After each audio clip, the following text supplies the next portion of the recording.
Hello. You hate Calvinism, yet the greatest country on earth was founded by Calvinists. Curious. Do you hate America, Jacob? I do not hate America. And I don't hate Calvinists. I just hate blasphemy. Um, so, uh, Douglas Wilson is now trolling me on YouTube. I mean, on Twitter. Um, I have put this call out multiple times to many people. I have even emailed Douglas Wilson, anybody, and all of our various supposed Calvinists in this little corner. I have invited all of them for a long and involved um, like, go ahead, try to defend Calvinism. I dare you. I dare you. Um, but nobody does. And so Duck a Duck. He is one of the very few Muslims involved in our little corner. He posted one of my favorite memes on my thing. So here it is. Conversation with Calvinist Jesus. Master, what must I do to inherit eternal life? There's a camel behind him. Jesus takes him and says, nothing, as I've assigned you to hell. Dun dun dun. Elijah, are you in Los Angeles already? Servetus did something wrong, change my mind. Servetus did nothing wrong. The holy martyr Michael Servetus, may God avenge his blood. Look, he was following in the footsteps of Yoshki. What can I tell you? Yeah. So I tweeted. So I tweeted out the fact that Rory Wilson, Douglas Wilson's grandson, was on Laura Ingram's show, wearing a shirt that in Hebrew says Columbia, and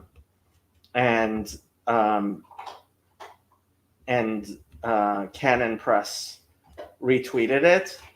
So I quote tweeted myself. I got retweeted by Canon Press. They still won't send anyone to defend Calvinism on my YouTube channel, though. And, of course, somebody at Canon Press decided to like that tweet. So, don't know what to tell ya. Don't know what to tell you. Nobody is willing to come on my channel and defend Calvinism because Calvinism is indefensible. And Mark Lefebvre had Bruce on, and I have many times invited Bruce to come and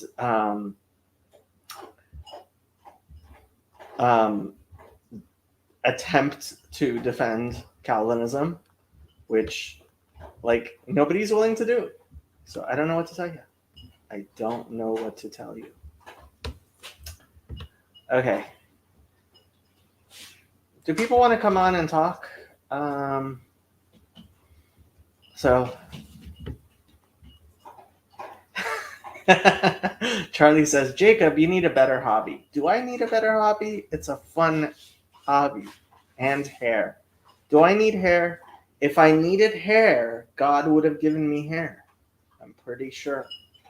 If hair was a necessary component of my life, God would have given it to me. How you been doing, Charlie? Haven't seen you around for a while. Have you been camping for Palestine in Iowa? Um, I hear Hamas is quite popular in Iowa.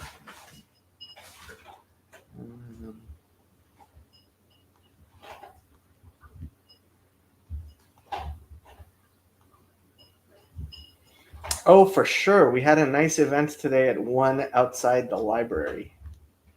Um, at the University of Iowa? Or no, you're at Iowa State. I'm sorry. I should not confuse those two very important centers of the study of corn in the world.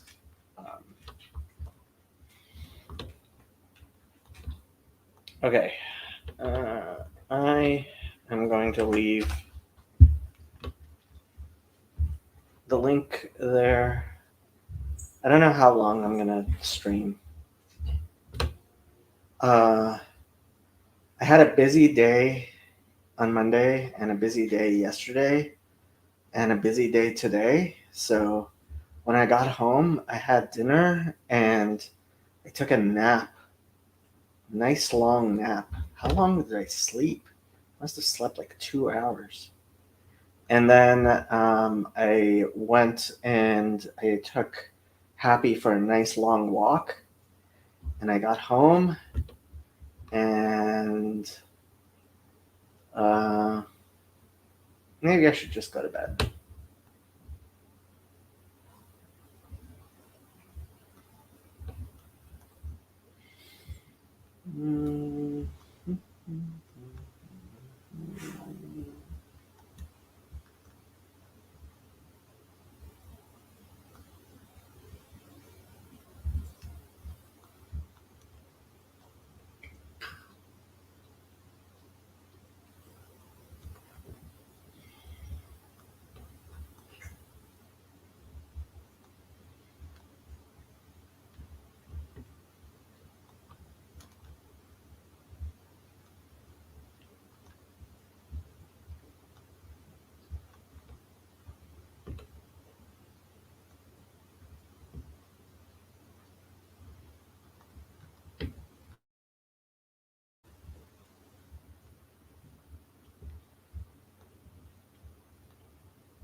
Max had a question on things, apparently.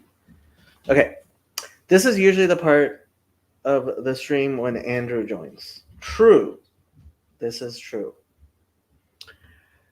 The God of Calvin is the devil, my Baptist friend one time. What? Your Baptist friend was probably right. I mean, yeah. I mean, no, actually, like, honestly, I don't understand how anybody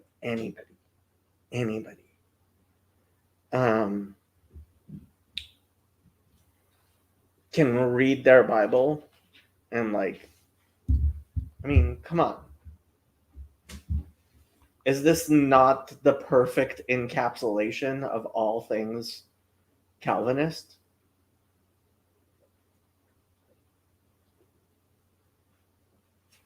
Like, it's just so true.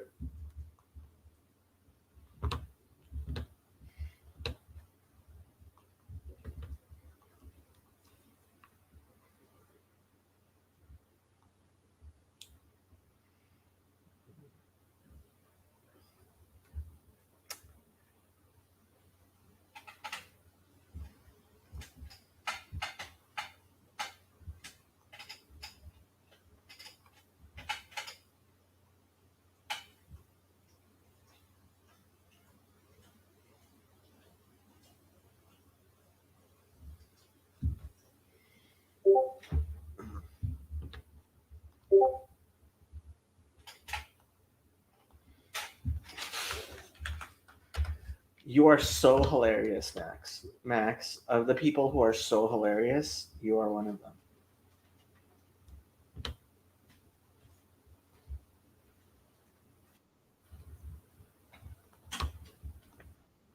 Like, you're an admin on this account. You don't need a link because you're an admin on this account.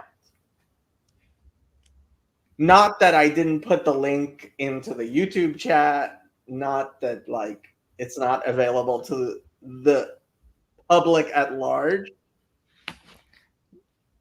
But God runs the world, Jacob. God does run the world. So much so. Thank you, the Clown of Babylon. So Elijah just moved to Los Angeles. I'll tell you how much God runs the world. He How much- determines if you're going to heaven or hell before you're born. Elijah just moved to Los Angeles. That's exciting. We should do a Los Angeles meetup or something. I was thinking about that. When would we do it? I don't know. I'm gonna get some water. You think about that. And there's Dr. Pitts. When would be a good time to do that? Let's see. So not Cinco de Mayo, not Mother's Day. The next week I'm going to be in Whatever. We'll plan. I mean, it's not. You know what I mean? Who cares? June. June is Pride Month, so it's perfect. Alrighty. So why did Calvinism? To me, like, the reason why Calvinism is stupid is almost so obvious that I'm skeptical. Like, surely somebody has thought of this before. Like, it's not my novel idea to be like, what's the point of making the world at all if you're going to determine who goes to hell before they have any free will? Or if free will. I mean, it's beyond that. How can you read Ezekiel 18? I mean, it's just so bad in so many horrible ways. Like, and I mean, the closest anybody's come to actually trying to defend Calvinism is my good friend, the Reverend Cedric Parcells. And even he just smiles when as I well, like, attack. But the thing about Calvinism is that it's kind of like the ultimate version of Christianity, in my opinion. in the sense that, like, if you take all of this to its logical conclusion, like, why not, right? Hello, Jack. Hey, long time no see. I know, not since the Festival of Unleavened Bread. Wonderful. It's been over 24 hours. Which is like 3 days, by the way, that Jews and Orthodox count. Has it? I don't know. 24 hours? Oh, because now is... Well, Yeah, I saw you after sunset, I guess. Oh, we should count the Omer. I should count the Omer. Wow. I thought we decided it was 2. That's a really good point, Jacob. I would have forgotten if not for you. You say the bracha for me, and I'll say amen. It's the 9th day. Now you can't say the bracha anymore. Good, congratulations. What? No, I'm asking the question, is it the 9th day? Should be the 10th, right? No, today. Yeah, last night was the 8th. Wait, yesterday afternoon was the 8th. Last night was the 8th. Really? When we counted last night, we counted after dark. All right, Jews. Yeah. Baruch atah Adonai Eloheinu melech haolam, asher kishanu b'mitzvotav v'tzivanu al sfiras ha'omer. Amen. Hayom. Hayom. Shmona. Shmona yamim shehem No, shavua Tesha echad yamim. Sorry. echad le'omer. No, Hayom Tesha yamim. Sorry, I said. Oh no. Yeah. Shem kavod malchus le'omer. No, you don't know. Just say it correctly. Hayom tisha yamim shehem shavua echad u'shnei yamim le'omer. Correct. What a botched counting of the Omer that was. It was a tiny bit botched. I would give that to a rabbinical student of like how many sins, biblical and rabbinic, were just in those short few words. 0. 0, fine. God willing, 0. We won't know until today is the 9th day of the Omer, which is 1 week and 2 days of the Omer. So the Calvin. King James version of the Bible. What about it? Well, I couldn't. I didn't want to go to sleep last night, so I watched a debate between James White and Pastor Steven Anderson. Okay. On the King James version. Yeah. And it is so obvious to me that the King James version of the Bible is the only English Bible. There is no other English Bible. Okay. Do you know what they used as the primary text to translate the King James Bible? Mikros Gedolos. The Mikros Gedolos. Yeah. but it's not, that doesn't really bother, but that's not a gotcha because they believe that God preserved the Hebrew scriptures. No, it is 100% a gotcha. How? Because it was printed by a Catholic printer who hired a bunch of Jewish rabbis to print what is known as the Rabbinic Bible. And as Protestants, they decided the Bible is that which a Catholic printer got a bunch of Jewish rabbis to print. But why is that? But they don't see that as a worse. gotcha. It's even worse than the calendar. But they don't see it as that because they say clearly in the Old and New Testaments that God says He will. God preserves the Torah, obviously, but He does it through Israel. But right, so they can just go to. But they believe in dual covenant stuff. No. You're thinking of dispensationalists. Most Christians are not dispensationalists, although they don't really know it.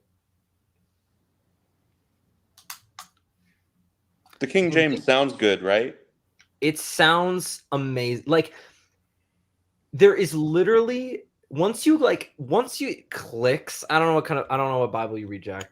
Maybe this Orthodox Study Bible. But listen, when you look at the King James and you just read, just anywhere, just pick a verse and just read. It literally smokes everything. It's not like I think it's one of the better, but it's like no. This thing literally crushes. And when you can say, okay, whatever, King James onlyists are crazy. if you listen to what they say and you get They're into not crazy. you No. really, They're definitely not crazy. like the history of the Bible in English is really interesting. Here's a really good, interesting point. Okay, look at how many versions of the Bible existed in English before. The King James shows up. What was it? One? Well, there was the Bishop's Bible, Geneva Bible. There were like a bunch of versions like it that are actually really similar. But once the King James comes out, it just ends. Like that just cleaned up for like 200 years. Which almost like proves the point in a way, which is, or like proves their case, which is like, what do you know about the English language that like 200 years of people, like literally the King James, it's over. Like, what do you know that they didn't? So to use a phrase from the wonderful whatever his turd name is, not that his name is turd, but let's put a pin in that. What's that guy? The guy who has the annoying podcast. Destiny? The guy who has the annoying guy. There's like No, 4 billion not guys. Destiny, pre-Destiny. Anyway, but yeah. Jay Dyer? No. On the other side, the progressive guy, Jacob Federucci? Yeah, Paul Jacob. Vanderklay? No, not in our corner. You said the progressive guy. Forget about it. But this sort of idea that history proves the point, is that not somewhat of a Calvinist idea? I think that is the ultimate Hebrew idea, that the God of history, like this is Ezekiel, right?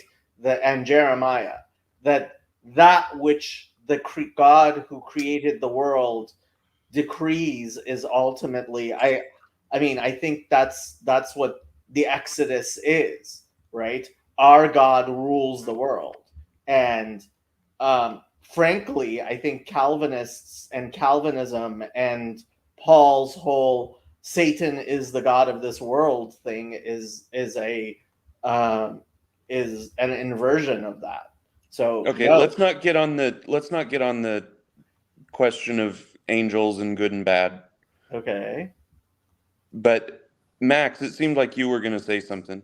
What was it? I didn't want the KJV. That's like a new topic. That's like the real argument is, does history matter? Does history even exist? Like, is there such a concept? You read way too much James Joyce. Look, the question we're not getting on that either. Does history exist? Yes, it does. I agree, but there's people that whatever. My point of the King James Version is simply that it just cannot.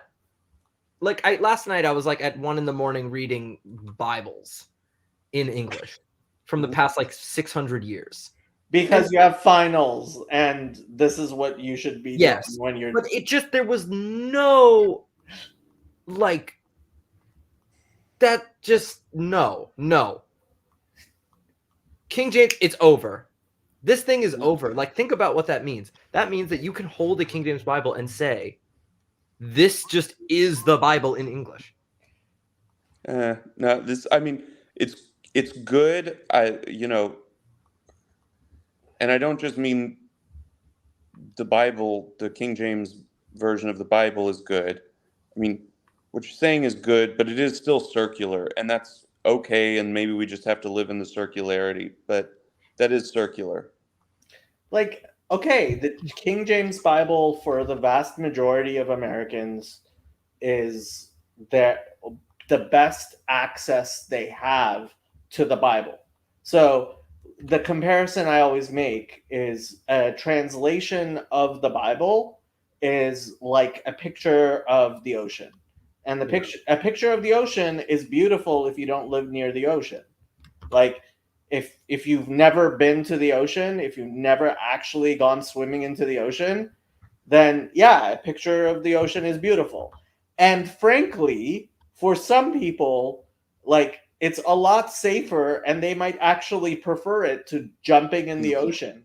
But guess Yeah. what? The experience of jumping in the ocean is very, very different from looking at a picture of the ocean. Max coming out as a KJV only chassid. I mean, Well, he is a Lutheran. I mean, I like don't believe in translating the Bible, but if you're going to read this thing in English, yeah, KJV's, yeah, if especially if you have no intent on trying to get to the original Hebrew, then yeah, you should read it in you should read the KJV. It's as good as anything else. it's just I like the idea of like I like winning, but I also like watching people win. And like when you watch a KJV onlyist debate, it's fun. It's just a lot of fun. Even if I didn't agree, I would enjoy watching these insane Baptists just be like, it's over. We have the Bible in English. And that's just Hi fun. Connie, how you doing? Should we just talk about the calendar? We can talk about the calendar if you want. I thought we were going to talk about Calvin. Jack loves talking about the calendar. Not because Jack. I don't know the calendar though. I just know the Western calendars. Well, the fact And I don't even know those very well. The fact is that the Bible says HaChodesh hazeh yeh lachem Rosh Chodeshim, and for thousands of years, rabbis have been making, like, every time I read the rabbis talk about the mitzvah of the calendar, I've always been like, why are you guys putting so much emphasis on this silly thing? Like, who cares? And then it, like, looking into Nicaea and into the Quran and stuff, I realized, oh my God, God actually knows what he's doing, and I'm an idiot. Sometimes I see you up in the Twitter comments talking about Nicaea and how Christians have to repent of Nicaea. It's like a funny Jacobism. They do have to repent of Nicaea. What does that even mean? What does it mean to repent of Nicaea? It means to repent, to recognize that they were wrong, to deliberately try to cut themselves off from God and his people. God's calendar? God and his people. Like, at Nicaea, Christianity turned its back on God, Rabbinic Judaism, Israel. Now, I thought I was coming in here for a friendly. Yeah, no, I feel bad Calvin. because we were really like hammering like on this calendar point, and now we're like back to it. I realized that the three of us were in this group in this chat, and then I was like, no, let's not talk about the calendar, but I want to talk about something else, Jacob. So unless Jack has a topic to talk about. I mean, Jack came on here to beat up on Calvinists. Oh, I have a question on Calvinism. Yeah. Okay. It's heretical. Okay, fine. And I agree. But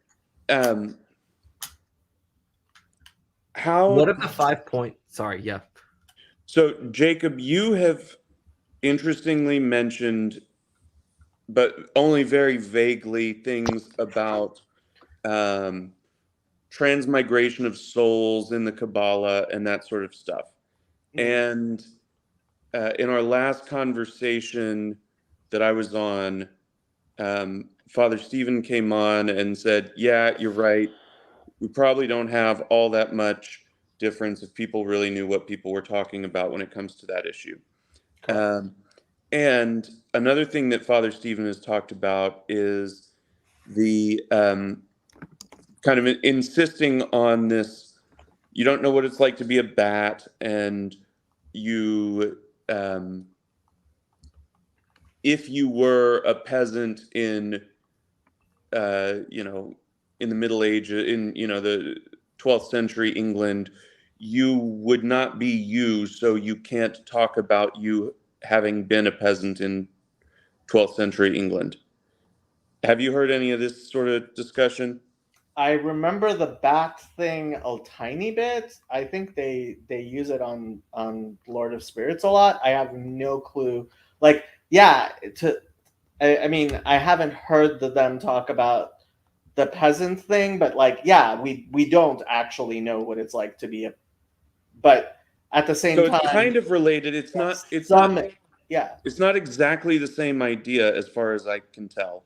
But the idea of the 12th century peasant in England is that you you can't imagine yourself. Okay, I mean, you can't imagine yourself being a tree in a forest with forest consciousness, because what you're really imagining is you're imagining yourself as a human imagining themselves as a tree. Or you can't imagine being a, and when I say you can't imagine, I mean kind of in the sort of Have you heard ontological. my ant farm analogy? I think so, but go through it again. So imagine that you have an ant farm and Mhm. it's in the sun, right? So it's gonna bake and all the ants are gonna die, right? Okay. And you decide to move the ant farm from where it is in the sun to the shade. And the fact is, you just saved the entire ant colony, but all of the ants, like their tunnels have fallen apart, the sun has suddenly gone away, they're like running around like crazy, not understanding what is going on, right? And like imagine trying to make the ants understand that you just completely saved them in the best way possible, Mm-hmm. right? Now, that's the difference between us and ants. Now, try to imagine the difference between us and God. God tries to make himself understood to us through the Torah, through the Bible, and we have less of a capacity to understand what God means when he says things in the Bible than any ant in an ant colony does of understanding what you would have done. Yeah, I agree. I agree with all of that. I just, it's not quite where I'm going with setting up what I'm trying to say. Okay. So what I'm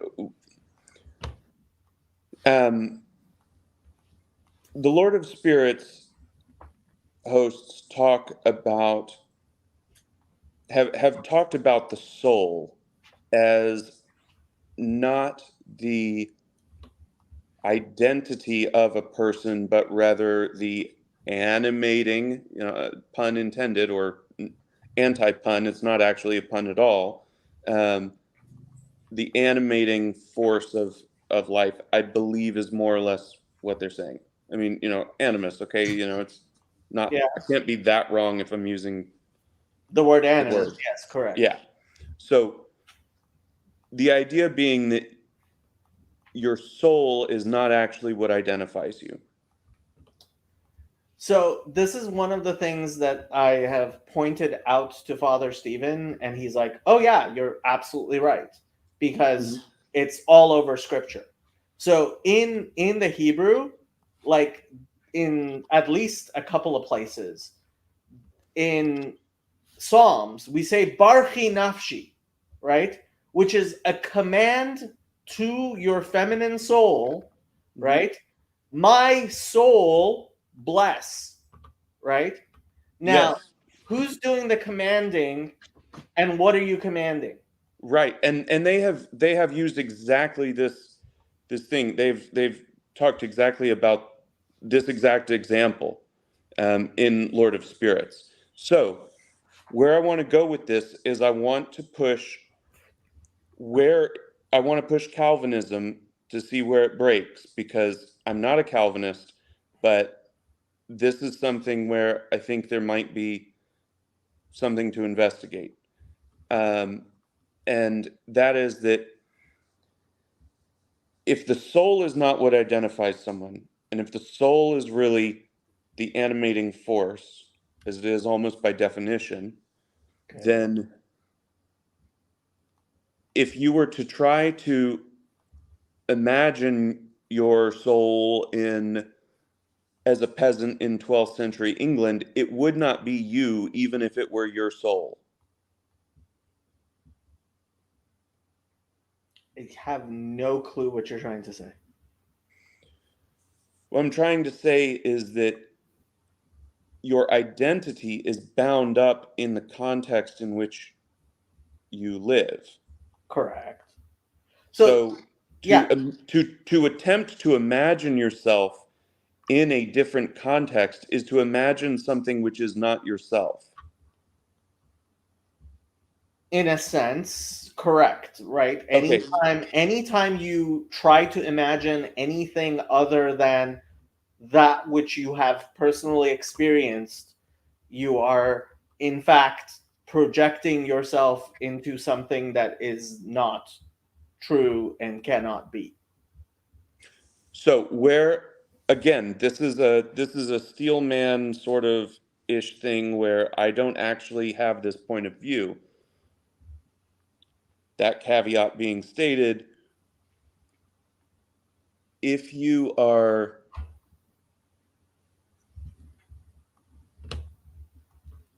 that's the case, is that not somewhat of a concession to Calvinism? I have no clue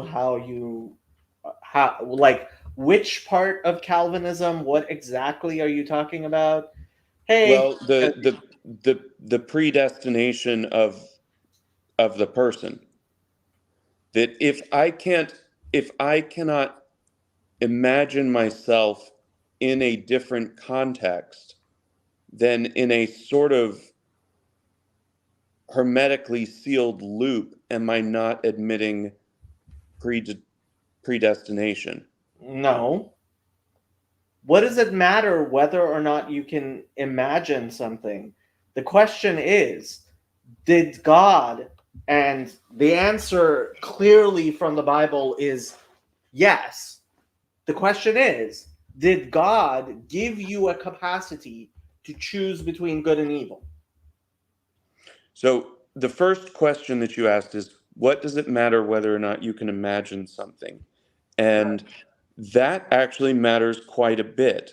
The critiques of the ontological proof of God's existence depend on the inability of us to imagine God.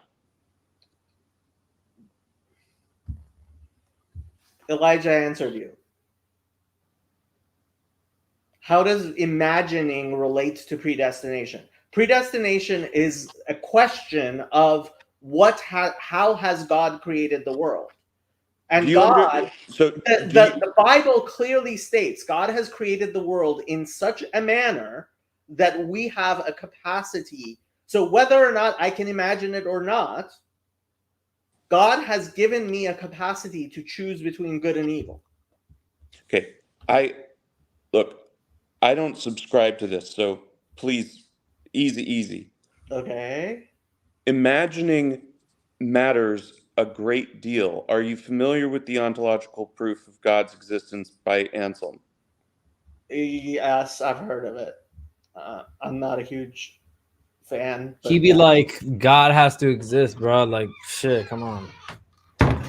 Basically, but the critiques which come out of the critiques against that proof, which That was for Andrew. Which is flawed. Is Andrew there? Andrew's here. Hey, Andrew. What's poppin'? I was cackling earlier at that joke. At what joke? At the Anselm impression. Oh, yeah, that's Saint good. Anselm. Well, if you didn't know. I don't think he's a saint in the Coptic Church, is he? I think so. I'm not too sure.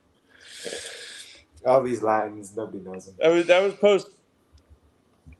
Is it? Post-Cancelism. No, because Augustine was taught by Anselm, and I'm pretty sure we like Augustine. Well, I think you're thinking of an earlier Anselm. oh, okay. That would be like 1,000 years later, I think. Augustine is like what, 400 or something? Yeah. Anselm of Canterbury was post-schism, like Oh, Great okay. Schism, Different not Anselm. post-Chancellordom or canceled him. I can't I don't get know that how to name pronounce right now. Chalcedon. Yeah. Chalcedon. Chalcedon. I'm swapping all my syllables. Chalcedon, I hardly know him. Oh. Okay. Jacob, do you have an understanding of why the ability to imagine is relevant to Anselm of Canterbury's so-called proof of God's existence? No. Okay, then you're not going to be able to appreciate the relevance of one's ability or inability to imagine being a 12th century English serf. This may be the most Western Christian thing you've ever said in the world. No, it's not. I've done It lots is, of. because it's like we're talking about theology, and you're telling me that I have to understand some, like, give me some connection between these two things. Like, I understand that, like, it's possible somebody made some huge construct of weird human reasoning, but how that reflects on God is just like, it's like you're just going way too far in your No, hope of a human being being able to describe and understand the ontology of God to even start the discussion. But Jacob, What? Maimonides, Yeah. and others, Yeah. basically everybody except for Yehuda Halevi and the Kuzari, Yeah. do also believe that God has to make sense. And God that we have to use language to understand God. I don't think they were like Catholics. Okay, I'm saying that yes, we have to try to understand God. But if you're trying to make the type of, like, okay, divine simplicity. Stop. I am saying that the valid critiques of Anselm's so-called proof of the existence of God are exactly the critiques that you're making right now. And I believe that those critiques could also be used to make the case that it is difficult to refute a Calvinist predestination sort of idea. I am Look, saying that my the, reputation. I am saying that No. But do you realize? No, of hold on, Jack. Do you realize my whole argument against Calvinism is it's not biblical. That is my entire argument. My entire Great. argument is it teaches that which the Bible refers to as blasphemy. Great, good. That's a good line of reasoning. That is my only line of reasoning. But you have brought up in other contexts discussions regarding the transmutation of souls and the issue that souls are not the source of identity in persons. Okay. And if that is the case, we have to ask what are the identifying factors? What are the sources of identity in persons? And if those sources of identity are context, in that case, then it doesn't make any sense to imagine yourself in any other context because you're not yourself. Now, if that's the case, then in some weird sort of tautological way, Calvinism sort of makes sense. Okay, Now, it's kind of a useless sense that it makes, and I'm not a Calvinist. right. But okay, so the sovereignty of God, the fact that God determined before the creation of the world how the world would be, and God foreknew, right? Like, I am a compatibilist. I Okay. believe that, right? So if that's where you're going, right, with the contradiction of, free will with God's omniscience, right? Yeah. Okay, like, I'm I'm a compatibilist. What can I say? But I Yeah, am a that may be kind of where I'm going, and I am a compatibilist simply because that is what the Bible teaches. okay, now, Wait, but Jacob. By the way, I'm on the same page. I agree with you that like I don't really think about the issue of free will because I know that the Torah says we have it, and I don't really have to. Right, like if I assume that God wrote the book and that it tells me that it makes sense in some way, I don't really have to know the details. But theology with a capital T is basically answer one of its like big three questions. It's like what happened on the cross and how does God know the future if I have free will? That's and maybe whatever the problem of evil. Like that's what theology is. and the problem of evil is also deeply related. All those questions are deeply related, of course. So I'm saying like we have to at least be able to speak intelligently about. I'm not saying you're not, but like we have to articulate somehow, some way, how it is that we have free will. I mean, Even if we assume that it is a gift from God, and it is the great. Yeah.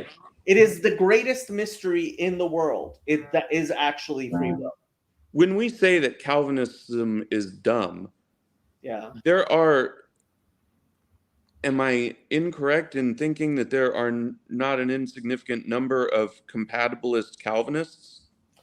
The fact is that it's not that, Calvinists are scared to come and defend their theology just against people like me and Father Stephen and people who aren't within Protestant Christianity. The fact is, like, there's a reason why, like, The Onion spends so much time making fun of Calvinism, because Calvinism is truly and absolutely indefensible.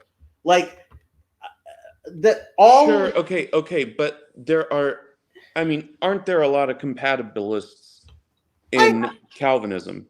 There are lots of all kinds of things in Calvinism. There is no, like, I have not been able to find like a rigorous, intelligent defense of Calvinism ever anywhere. And I think it's probably because once you get to an intelligent defense, you realize that it's not really saying anything in the first place. The only intelligent defenses aren't really saying much of anything. So it's absolutely indefensible. Or well, you could say that, or you could say it's not even controversial because its implications, if you go that route, are right. uninteresting. So one of the ways that people sometimes try to defend Calvinism is, oh, you don't understand what we're saying, and here, let me completely redefine everything I am saying so that I am not saying anything whatsoever, and we had nothing to disagree with to begin with. That's just the Trinity, bro. Hey, man, you spit in with your. Honestly, yeah, it Jacob, is. Yeah. And Jacob, I'm sure that's one of the things, and I've picked up on it. I'm sure that's one of the things that frustrates you about Paul Vanderklay is that a lot of the times he says things that are like totally non-controversial, and he says, because I'm a Calvinist. And I think, well, no, dude, that's not profound. That's just Christianity. He says, exactly.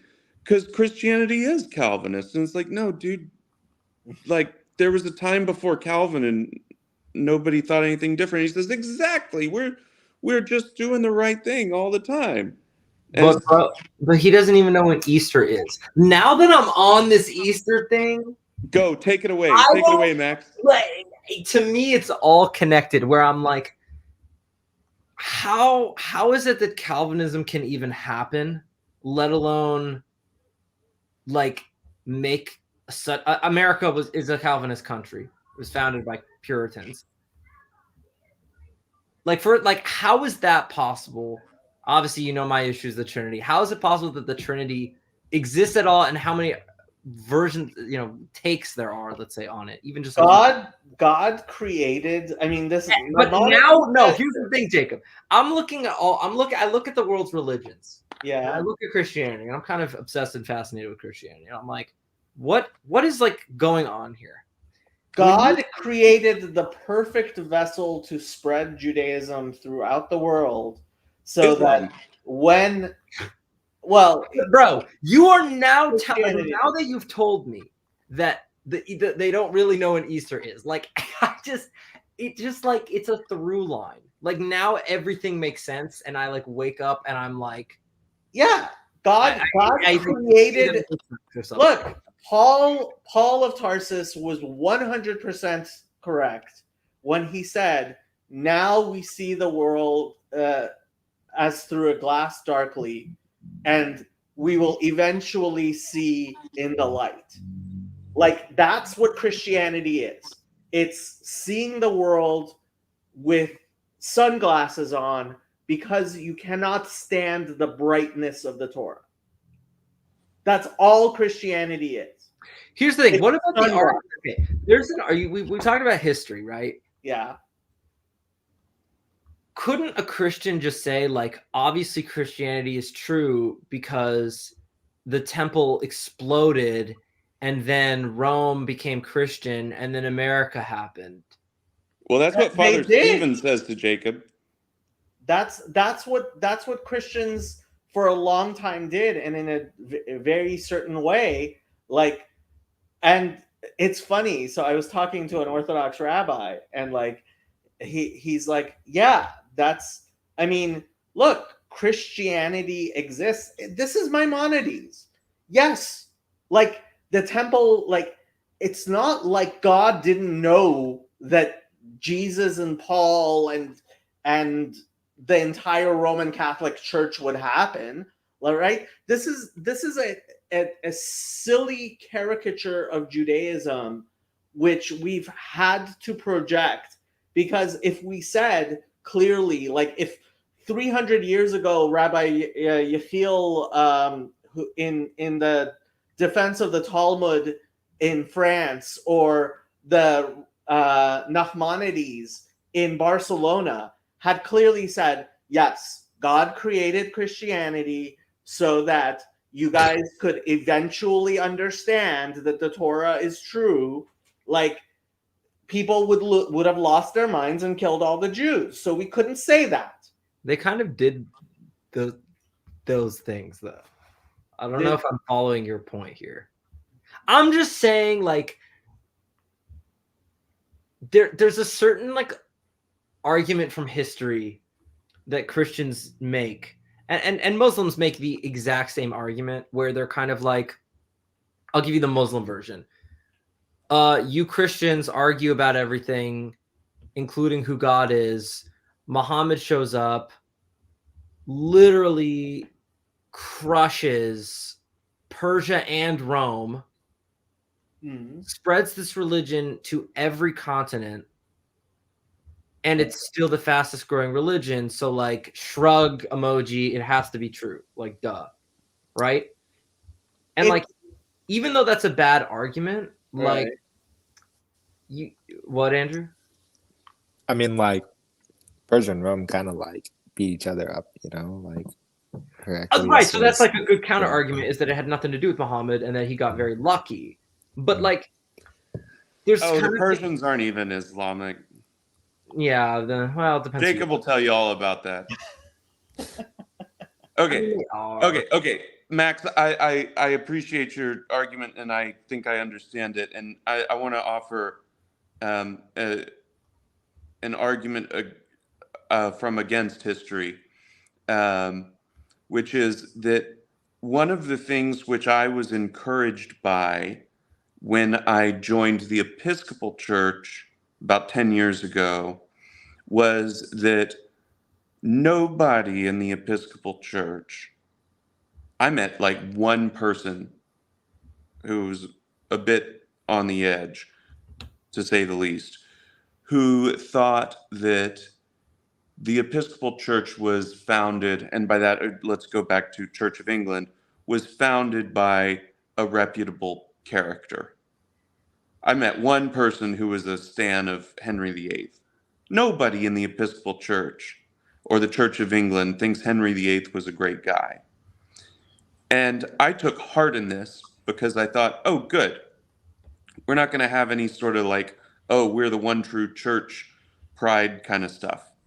Okay. And so one of my genuine concerns about joining the Orthodox Christian Church was, well, crap.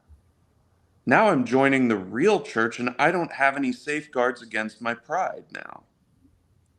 Except, thankfully, you and Jacob have reinforced my decision to join the Orthodox Christian Church because now I have the reassurance that we probably or maybe don't have Easter right, and so I am unlikely to fall into the pride of being completely confident that I am in the one true religion. I think that Orthodoxy is true, and I think that, caveats, I'm not a heretic. But you can kind of see where I'm coming from. That actually there's a little bit of encouragement from my deeply Protestant upbringing. And yeah, Jacob, I'm not going to argue with you that I'm not a Protestant because I'm an American Orthodox. Whatever, that doesn't bother me. How do you like those apples?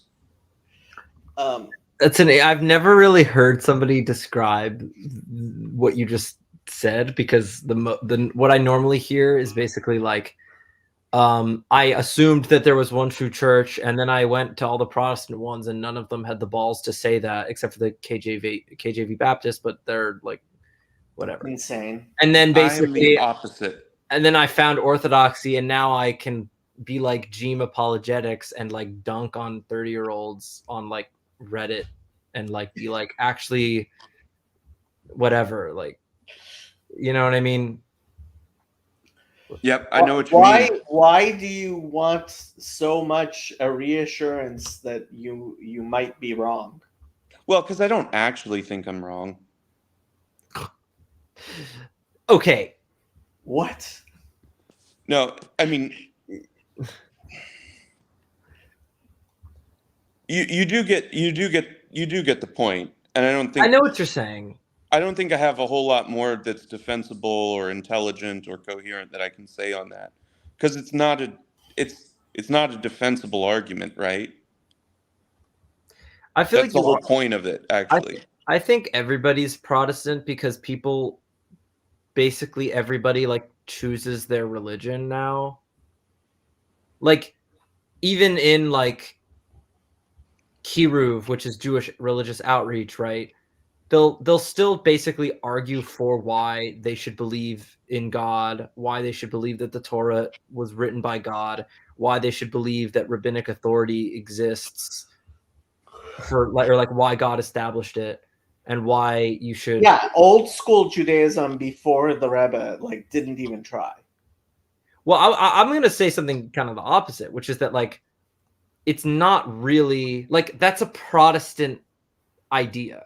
Like the idea of being like, you're already, I mean, this is a Jewish specific example, but you could extend it to any religion, which is like, you're already in this thing, but you need to approach it like a convert and like choose it totally willingly. Like that's a Baptist attitude, which is that you need to believe on the Lord Jesus. There are good things about the Baptist church. I grew up in a Baptist church. And it was not a Calvinist Baptist church. It was not Reformed Baptist, and it was not King James only Baptist either. But there are good things about the existentialism that is in the Baptist church. That is, will you answer when your name is called? Yeah. And that is inseparable from this question of, that we're talking about, which is, where do you end up and where do you follow Max, Jesus? I agree. Yeah. Max, you keep on getting hung up on this thing of Kol Rahmana Avid Latav Avid, right? That God created everything, right? Like you don't seem to genuinely believe that everything that existed was created. Like God Does anyone? created John Calvin and made him successful, right? Whether Calvin liked it or not. Whether Calvin liked it or not, yes. His success was not dependent on him, right? It But was then the was God's will that Christianity take over the world. But like, Okay, yeah. I don't see, but where am I getting hung up on that? No. You're Max saying is I'm not getting you. hung up on that. Oh, okay. You're saying I don't believe enough that God actually runs the world. You don't. You're saying I think that God runs the world when it makes sense to me. Okay. But like, let me give you an example. Right? All right, Kant. Kant. Yeah. Oh, Jacob is Kant? No, you are. Oh, God. You are. Oh, no. Kant, I hardly know her. I'd just be making that joke now all the damn time. Okay. Nobody. You guys don't think that's a funny joke? That I one have didn't two work. jokes. The other one worked. I have two jokes. I hardly know her, and also Chinese guy. Like whenever somebody's like, "Yeah, Sruli Rabinovich," I'm like, "Oh, Chinese guy," or they'll be like, "Maish Shapiro." I'm like, It's "Yeah, a good, Chinese it's a good guy." joke, Max. It's a good joke. Okay, but like for example, you're telling me, Jacob, that God actually wanted there to be somebody. God wanted people to argue about whether or not the word Betula in Isaiah 7:14 means virgin or not. Well, hold on. Like you think that God can I should say like by Well, definition, hold on. I think that God runs the world and that like that was part of the plan somehow. But like the minutia and the not like I'm reading a book by Eisenman right now that God wanted him to write that thing. Okay. Hey, I know who Eisenman is. He's Let me amazing. ask- I like him, but it's just like Let me ask you some questions. Okay. Cain and Abel. You know the story? You heard of it? I was there. You were there? Okay. Cain and Abel? Cain Jewish and guy. Abel. Yeah. I was Cain. And so, like, okay, Cain decides he wants to kill Abel, right? Yeah. Why was Cain able to kill Abel? What? Free will. Hold Yeah, on. No. Okay, and he has two the strong free arms. will, but like, why was Cain stronger? Why didn't he trip? Why didn't like Abel survive the wound?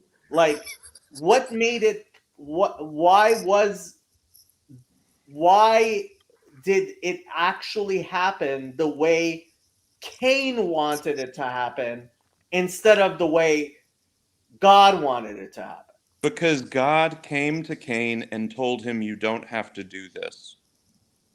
But he'd already done it. No. No, he hadn't. I mean, when he talks to him beforehand, he tells him you can Mhm. choose. Beforehand, he says, Oh, "In tetav set," right? About tatim sholbo, right? So, like, God, like, why? No. But like, okay, so he makes the wrong choice. No, but Okay, this is my fine. answer He to made your the wrong question, choice. Jacob. Why did that result? Why did his choice result in the death of Abel? Because God let it. Like at some level he wanted it. Like now that it's happened, we have to say no. There was free will, but after That's so funny. You're like cracking up. Dude, your face is just. But think about it. After something happens, if we believe that God actually runs the world, we must say that before the world even existed, God knew that decision would happen. Correct. We can only say that after it happens. It's not an excuse for anything. Correct. Wait, well, yeah, we can only say it after it happens. But my answer to Jacob's question is that because God beforehand said you don't have to do this. So, what does that have to do with whether or not he was successful? But what God wanted was to tell him that he didn't have to do it and for him to choose it. I don't think so.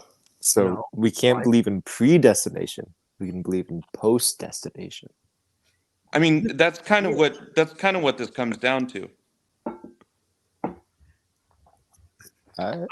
There's a Jewish philosopher, but although he has like a Latin name that like he had like a whole reception in like France as like a writer, but in Hebrew Josephus. the Ralbag. Jacob knows who he is. Whatever. Yeah, Gerson. Ralbag. How is he known in? Like something Hebraicus. Okay. Like Judah Hebraicus or something. Whatever. I read about him actually in a music class because he was talking about That is such the like stereotypical Latin Hebrew name.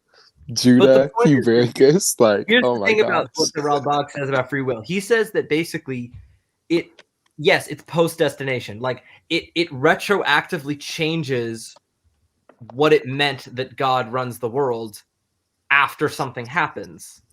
What in the world are you showing me? Is this AI? It's a beautiful quote. You just did. I started off telling you about my parents, and it just comes to mind. I remember my father said to us that the last time he saw you, you remembered my mother had asked you a question, why do bad things happen to good people? And you said to my father, tell your wife, I still don't have an answer for her. I was wondering if you had any more insight. Yes, I do, actually. Oh. He died very soon after this from cancer. God does not want us to understand why bad things happen to good people. Because if we ever understood, we would be forced to accept that bad things happen to good people. And God does not want us to accept those bad things. He wants us not to understand so that we will fight against the bad and the injustices of this world. And that is why there is no answer to that question, because God has arranged that we shall never have an answer to it.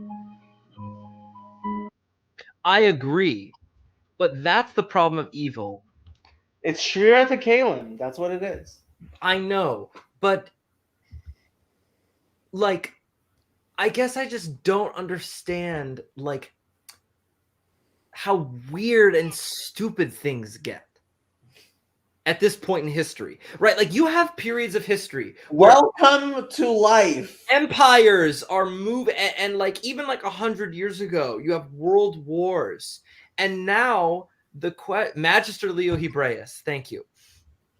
But now you're telling me that there are people in yeshiva who stop believing in God because I don't know, they saw somebody smoking a cigarette on the Sabbath and they just couldn't handle it, and they were like, there must not be a God in the world.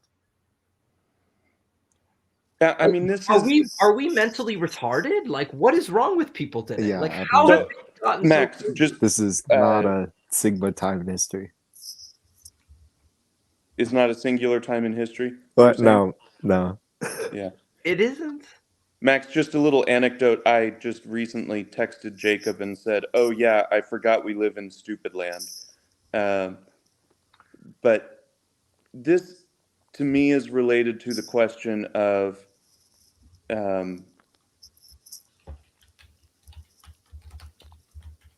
when someone does something that is not required but is good, or someone who has a right to be bitter and chooses not to be bitter. You know, if you have a right to be bitter and you are bitter, I can't really fault you for that. But what I'm unwilling to do is to pretend that the people You should.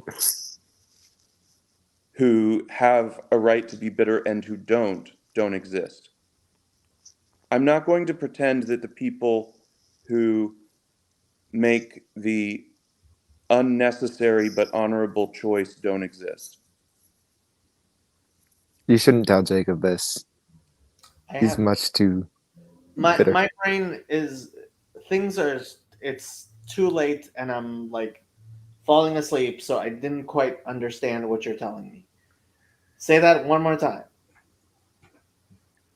When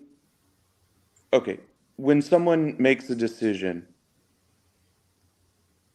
to do a good thing, which they are under no obligation to do, Okay. I'm not going to insist that someone else do that thing. But in this world, it seems like now I'm being asked to pretend that the people who made the good decision don't exist. When I mean, you know, here's an example. When someone is raped and doesn't have an abortion, to a certain degree, I understand why they would. You're right. And I mean, my views on abortion have changed. Jack. It's not up to you to decide. It's not, you have no capacity to actually judge someone where they walk and where they are in their life and how they decide. Right? It is one of the 13 articles of Jewish faith that we believe that God rewards the righteous and punishes the wicked. And why is it one of the articles of faith as opposed to simply just being an obvious fact, right? Because that's not what we see in the world. Right. But so yeah, and that's one way to finish that statement. The first statement was, it's not my place to judge, which is exactly the way I would phrase it, right? You and I phrased it exactly the same way, and I don't think we disagree on the second point, but I think we might phrase it slightly differently, and that is just that in this world, it's not just that I'm asked not to judge, it's that I'm asked to ignore the cases where I do see someone making the righteous decision, and not just the right versus wrong, but the acceptable versus good. And I'm asked to, or the understandable versus the good. I'm asked to ignore the case where someone doesn't take the understandable option and just takes the good and takes the good option. Who says you're supposed to ignore it? Like, where'd you get that from? Well, I mean, the people that you would rightly tell me I was supposed to ignore in the first place. Okay, so ignore that. Like The So- machine. So Calvin? the Jewish Maybe Calvin. the Jewish understanding of this is the secret things belong to the Lord our God, but the things revealed belong to us and to our children forever, that we may follow all the words of this law. Deuteronomy 29:29. Right? Those things that, wow, Jonathan's awake. Hello, Jonathan. All of us, other than Andrew, were yesterday at Chabad of USC. Andrew wasn't there because he's a bad person. And he was Dun, working. dun, dun. But like we live in the world and we judge things as best we can, and we have faith that which is so.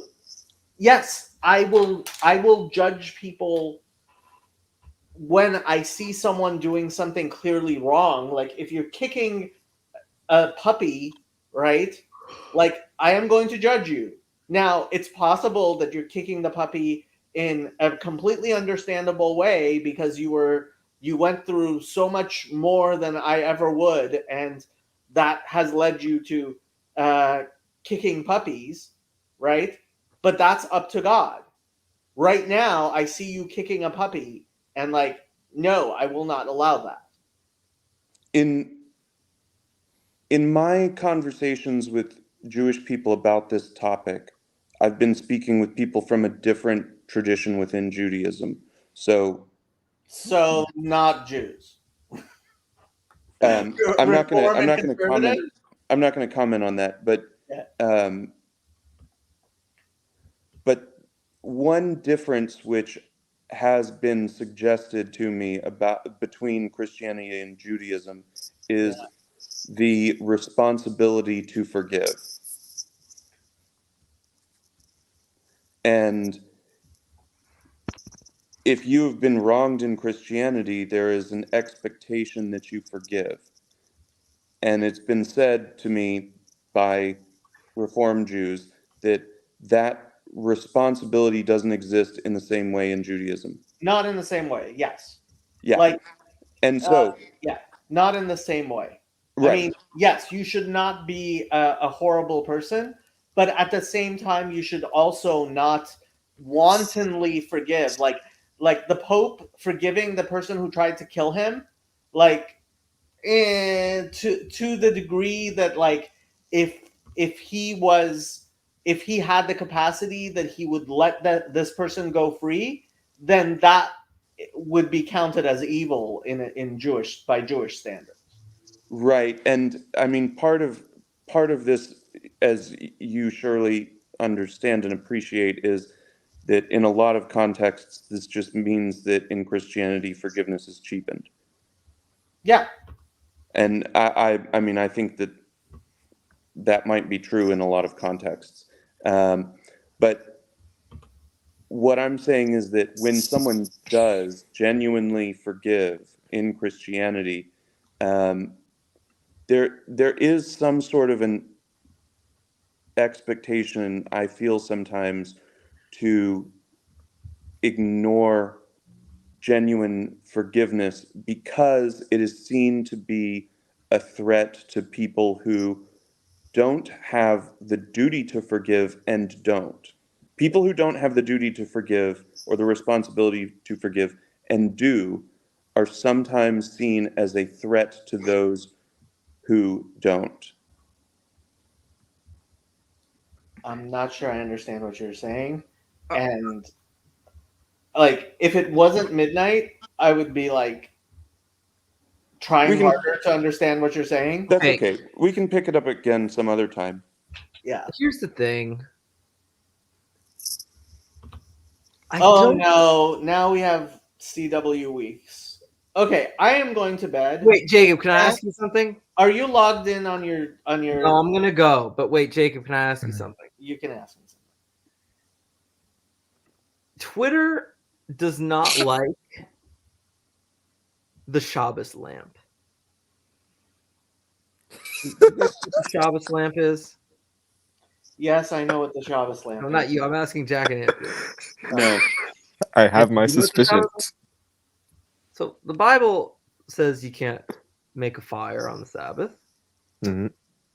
That's a biblical prohibition. There's a rabbinic prohibition of electricity, which obviously didn't exist. No, there's a biblical prohibition of electricity. Depends how you understand that. Okay. So obviously I can't turn off this light on and off, right? So what religious Jews often have in their homes is a lamp that is basically battery powered, right? So it's just always on. And you can slide it such that it turns off. It doesn't emanate, no light comes out. And you can do this to it so that the light comes out and you're not turning it on and off. Okay, so stop with the battery power. It's just a normal lamp. It's on, and there are shades, make the shade completely dark, or you can open it up and it's completely light. So it's the same as opening up the shade of your house or having dark shades. There is no halakhic difference between the two. Yep. Okay. And I the can't reason believe Twitter you're like it? wasting electricity. Twitter Oh my doesn't God. like it because they think that the Jews are trying to trick God by using something that covers a lamp instead of just turning it off and on again, as if like. Okay, Twitter is stupid. What next? But here's the thing, obviously it's the stupidest thing I've ever read, especially because, as Justin Martyr says clearly in his dialogue with Trypho the Jew, that Jesus was not an all-knowing God. But okay, let's say the Jews are Yeah, he trying was wrong. Okay, well, that's a very He interesting was opinion. wrong. I don't know what you know more. You must know more than him. But, He was okay, wrong on many things. He admits it in his dialogue. Yes. he was wrong about the divinity of Jesus. About the type of divinity of Jesus. Okay, He says why he was are you wrong. such a huge stan of Justin Martyr? I'm not a stan of No, Justin I'm Martyr. talking about Max. I'm I not know a this stan. about I think Max. he's a super interesting and important figure. I think he was an idiot who said a lot of stupid things. I agree. But Okay. whatever. My point is, okay, why did God make it so that the Jews, if believing in God in this century is already kind of an insane thing to believe in a way, even though it happens to be true. But No, it's the crazy, vast majority of people believe in God. but it's this impossible. You just spend all of your time with idiots in academia. It's on top of believing in God. You mean to tell me that God wants me to also believe that God made the world knowing that on Twitter in 2024, Gentiles would be mad that Jews in Borough Park, That Brooklyn, Jews have a certain, lamp that does this instead of turning on and off? Yeah. I have seen lots of stupid things on Twitter. Why did God do that? Why did Jesus teach. say that? That's lacht, right? Like it says, God is sitting up there. He's laughing at how dumb we are. Look, Jesus said, why? "Don't hide your lamp under a bushel." So you're just supposed to stay awake all night on Friday night.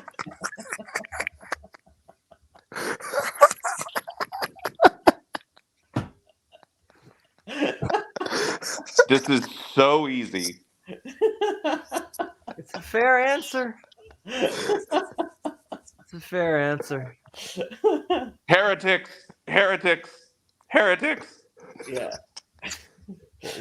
I'm sorry, someone who is so dumb as to find that to be somehow this is somebody who are they opposed to curtains as well? How do you differentiate between a curtain and a Shabbos lamp? You're not convincing me of anything. It's just that there was a time when Christians, and it's funny that I mentioned Trypho, because we were talking about real macro historical theological concepts. You mean to tell me that the question of what religion is true has boiled down to internet apologetics and guys with autism who don't have girlfriends? I don't think it's boiled down to No, that. it hasn't boiled down to that at all. As has been made abundantly clear by everyone who's paying attention, especially Cale Zeldin. It's to the people who have children that go who write history. Like, if you don't have children, so like you can, if you're sitting on the internet arguing about Shabbos lamps instead of shooting live ones into a female and having children and raising them, yeah, like you're wasting away on Okay, Twitter. Jacob, And, I'm not getting married right now. well, you should, Why should I? because that's what God said. That doesn't mean that I have to do it now. God said, If not now, when? when God Didn't say it's not the secret things are to God. I like whatever. Like okay. So rather. we are going to end with a halacha, like we always should, and we will go to the Shulchan Aruch, Even HaEzer, chapter 1, Oh no. halacha 1. Chiyuv Chayav kol kol adam adam lisa isha kedei lifrot Lifrot. v'lerabot v'chol mi she'eino osek bepriya v'reviya ke'ilu shofech damim. What does that mean, Matt? It's like he draws blood or something? It's like he's a murderer. Oh yeah, he's a murderer. Yeah. Umemayet et hadamut. What, the What does that reasoning mean? the reasoning of the earth? The visage of God. Et ha'adamut. Et hadamut. Oh, Damut means image. okay. V'gorem l'shchina shetistakel mi'Israel. That God doesn't dwell on Israel if you don't get married. And the Ramah says, V'chol mi she'ein lo isha, All those with no wife. shrui belo bracha, belo Torah hulu, They have no blessing and no Torah. v'lo nikra adam. They're not even called men. They're not even called human beings. V'kevan nasa isha, avonotav mefakfakin, shenemar matzah isha matzah tov, v'yifak retzon me'et Hashem. They take away his sins when he gets married. Like he's making a drasha on that verse that doesn't translate very well. Okay. And You're since just we sort should of always learn two sublimating- halachas, the second halacha is Ein mochrin sefer Torah ela kedei lilmod Torah velisa isha. You cannot sell a sefer Torah except for two reasons. What are those two reasons? Limod HaTorah And Aisha, to get a wife. yep, Really?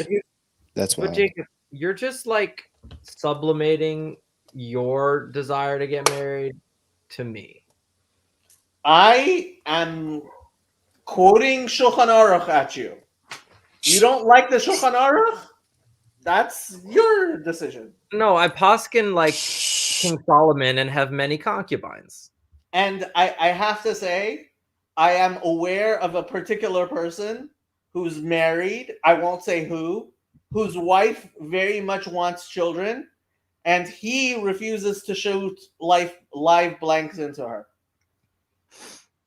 So someone should be shooting live ones into his wife as we speak, and he refuses to do that because he does not believe in God. And I won't say who that might be. Super random question. Yes, it's 12 o'clock. Yeah, I know. But this is very important for me getting married. So, Paul Vanderklay has 5 kids. Yes.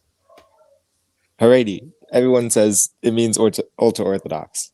Yeah. It Is- literally means fearful. Quakers. What does it like? Are they just like taking on more stringencies, or like what are they doing? Why are they called Haredi? No. So within Orthodox Judaism, they refer to people who, so in Yiddish, frum, right, Mhm. means fearful. And when they started speaking Hebrew, they translated it from the Yiddish frum to chared. Chared. There's a verse, all who fear the word of God, chared devar Hashem. So, but it used to mean somebody who's just stringent and actually fears God, as opposed to somebody who's okay, like God, I'm not that from, I'm not that religious, right? So yeah, that's how it became known as Haredi, and ultra orthodox is a bad way of translating So it. they just believe in God a little more. Yeah, they believe in God. Like, look, this is one of the reasons I couldn't take modern, despite my great love for the Rav, Rabbi Soloveitchik, who was as Chared Devar Hashem, who feared the word of God more than any man even maybe should, right? If I have if God forbid I had some tiny bit of being like criticism of the Rav, which God forbid I should even think such things. He was maybe a little bit too scared of God, right? But like Well, he got it from his father. What? You know this? Is it in Halachic Man where he talks about the anecdote about his father? Which anecdote about his father? He talks about lots of anecdotes about his father. What was it? Was it from Rav Chaim, I guess, with his father, or no?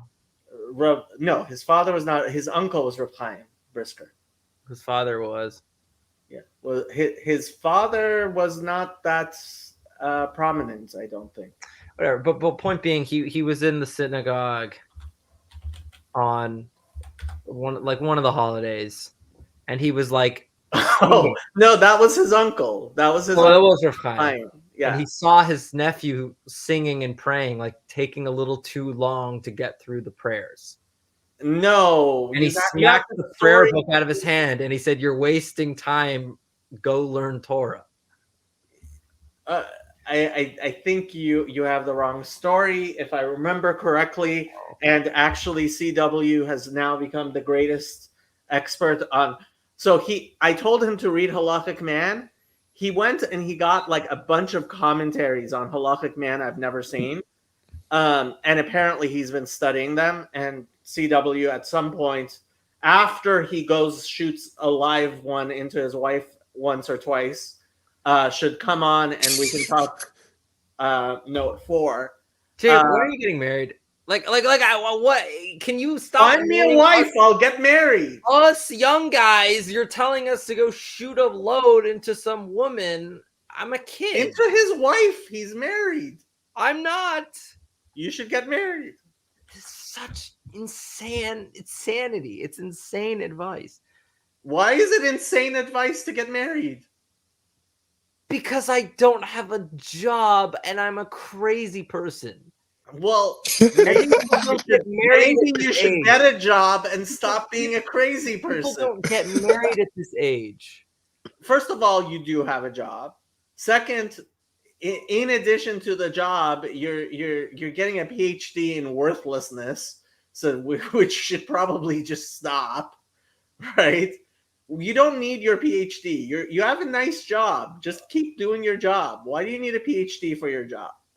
I don't need a PhD for my job. I'm getting a PhD because there will come a time when I will regret not having it, and because I'm able to do it now. You will not regret not having a stupid PhD in music. Yeah, I might. Because when I want to be a professor of practice at Stanford, go spend some time at a yeshiva. Do something real with your life. That's Relevance literally realization. backwards. You are backwards. Relevance realization. Go do something real with your life. Oh, like learn Gemara? No. Like yes, like learn Gemara or get married and have kids. You are literally a bad influence. Very bad influence. I keep on telling you to have kids. It's bad. That's bad advice. It's bad advice. It's bad advice because it's not possible. Why is it not possible? Because that's just not what people in their 20s do now. Says who? Chazi, how old were you when you got married? Chazi, how old were you when you got married? Good morning. Good morning. How are things in the Holy Land? Things are, 1 second. I'll go into this client's room. So have some quiet.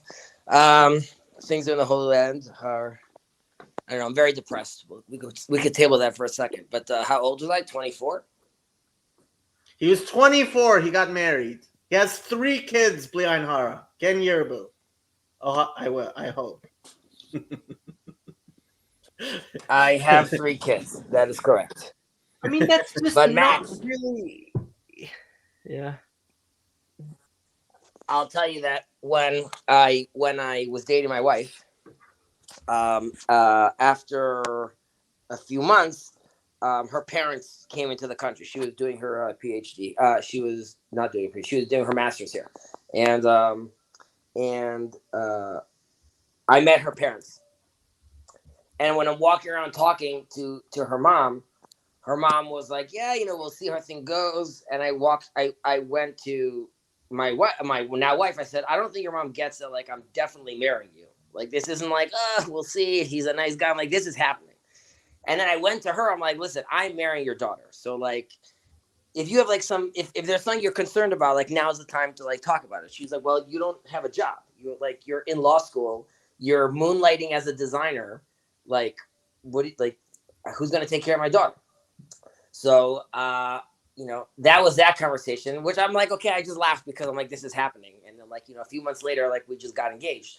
But I told my mother-in-law, I'm like, listen, like, there's no version of your daughter going hungry, right? So if it doesn't work out with law, then I'll do anything I need to do to make this work, right? And that because my goal is this: I found my life partner, and this is someone that I want to face the challenges of life with, and I'm not concerned because I found my partner. So it could there could be sucky years, there could be better years, but like this is the person that I'm going to do this with, because doing this alone is going to be extremely, extremely difficult, and obviously, also once I left law school, I also told my wife, I told my mother-in-law, I was like, listen, Mom, I'm like, I'm out of this. Like, I can't do this. Like, I know I saw it through. I did it. I went to work in a law firm for a year, but this is the world of sheker. And like, that's not like, the life I want to live. But ultimately, they said you don't have a job. You shouldn't be reckless. And like, he has a job. My point being like this, like the dream job of like, the 7-figure thing that like now he can handle everything. My move wasn't to start popping out kids day one. I think that might have been on my end, like reckless. But your father-in-law's rich. He would have paid for the kids. No. And first of all, like A, he's not. And B, whatever offer they did offer, which I'm very grateful for, that's also a tricky situation to be in. You don't really want to be there, like, needing to, like, your kids are not going to go hungry. You have your father. You have your family. Okay, that's a separate conversation, which is like, Max, you have to ask yourself like a real question, which is at the end of the day, and this is true in most Jewish families. Okay, this is more Jewish specific, but like Jacob's saying, there is zero version of you ever living on the street because of your family. And like, there's no version of like your kid going hungry. There's no electricity on your house, because the worst case scenario is like you move back into your parents. But like, my point being is like the dire straits that, let's say, the rest of the world has to deal with, you just don't. And like, you just have to accept the fact of like the reality that you're living in, that like like those issues are not something that you have to be sitting down and being like, but how is it going to work? Like you've already won the race in a certain perspective. And that's just, your parents, where you were born, who you are. And those are things you have to put into your equation. Like you're not some random immigrant from Mexico with no family and no support system. That's not why I'm not getting married. I'm not getting married not just because I don't have like a real job or something. It's because you're lazy. No, it's because getting married is simply weird at this age for me right now. And like, how old are you? I'm 25. I just turned 25. I would say when you say it's weird for me right now, just to confirm, you're saying because I'm young still. Yeah, like who I'm friends with, like my own personal religious observance aside, which is anyways kind of a problem for me because like I'm more religious than some people and I'm a lot less religious than others, and like that it's not so pashut in in Chutz La'aretz. And I think in Israel there might be a bit more of a wow. Oh, Garth, you guys all remember this from the Discord server? Mm-hmm. But you see what I mean, Chezi? Like there's more to it in my situation than Jacob is sort of acting like there is. He's making it. You didn't say anything. It's not. I would say yes. It's more complicated, but on the flip side, it's also simple. And by that I mean like. What's the complication? Well, You're afraid of your friends' opinions? No, I'm afraid that I'm gonna kind of like lock myself into a marriage with somebody who doesn't agree with me on religion, and then we're gonna go to hell together. No, first of all, is there a particular girl or what? There are several particular girls. Several. Needs oh to my pick god. one and marry her, or be like Abraham, right? And marry all of them. There you go. You know what I mean? I'm just continuing as the forefathers did. It's not that I want to marry all these women. It's just it's too much fun. Max, yes, making that kind of decision does lock you into a certain lane. But like a Nachshon ben Aminadav, at some point you need to jump in. And you can be like, well, I'm not ready at that some point. And to that you can answer, okay, do you even know what that point looks like for yourself? No, that's the thing.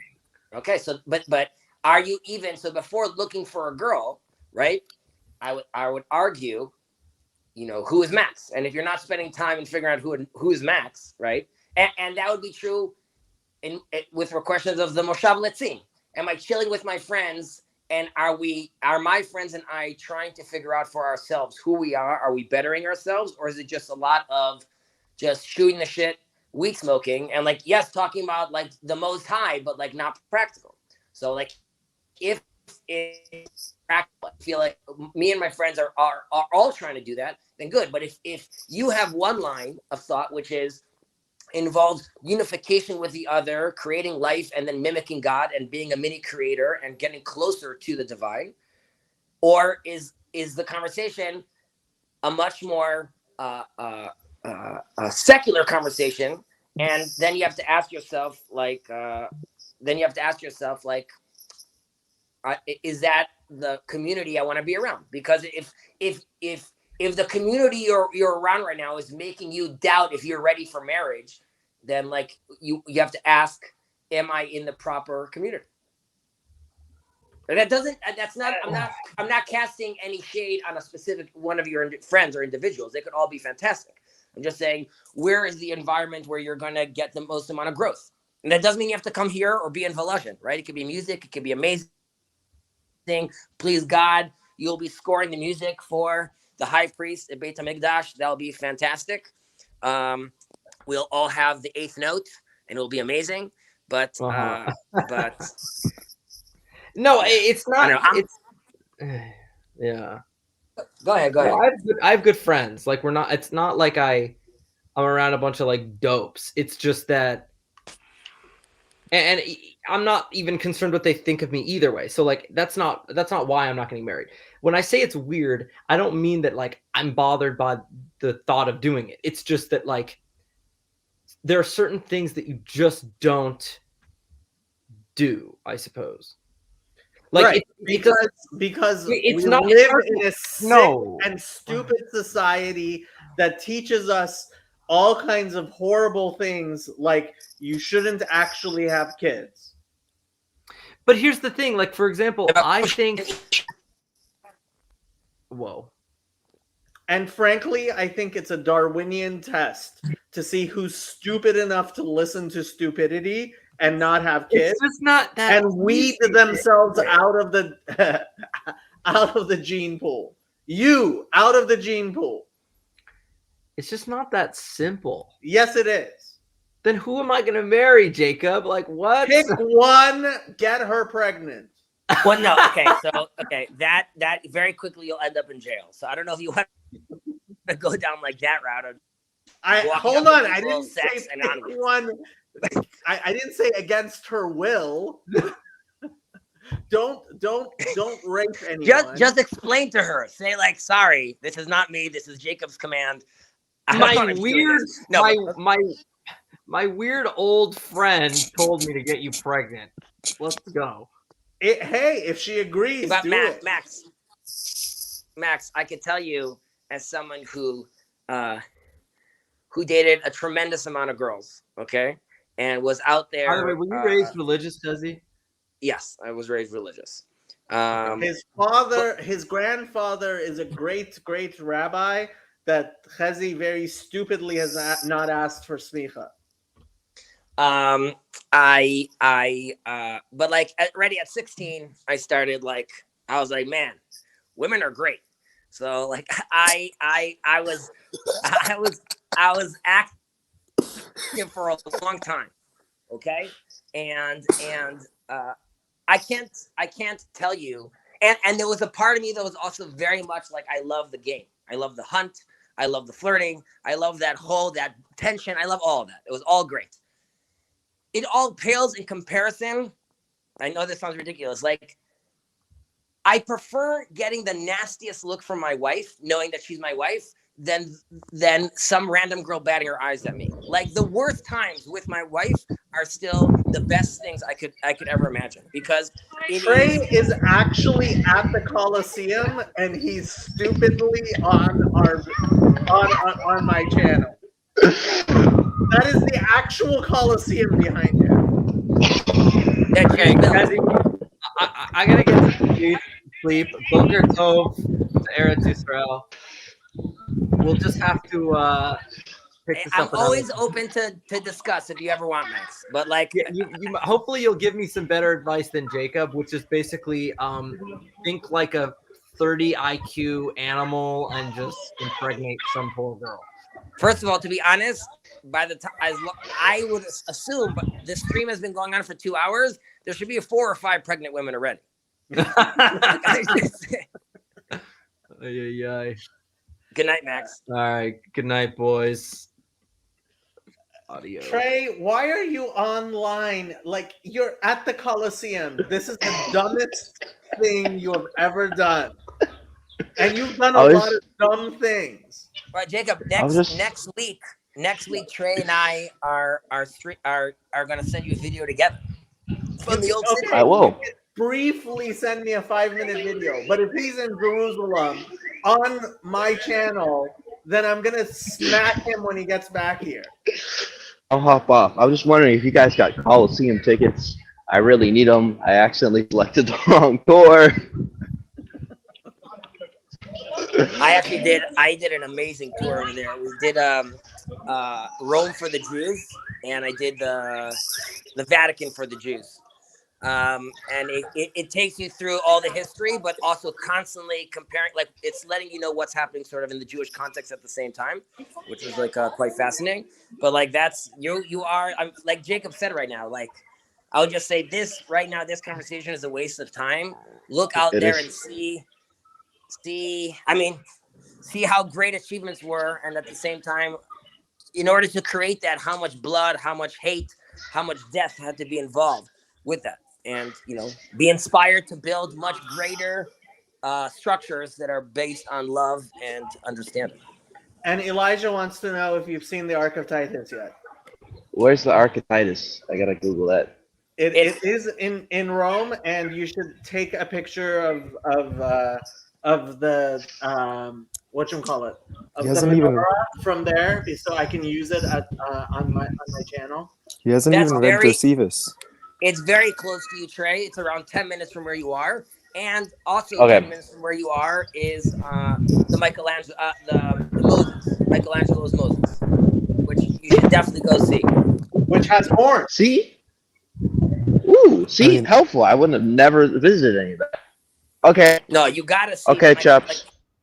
Okay, we'll catch up. Okay, I'm gonna end the stream.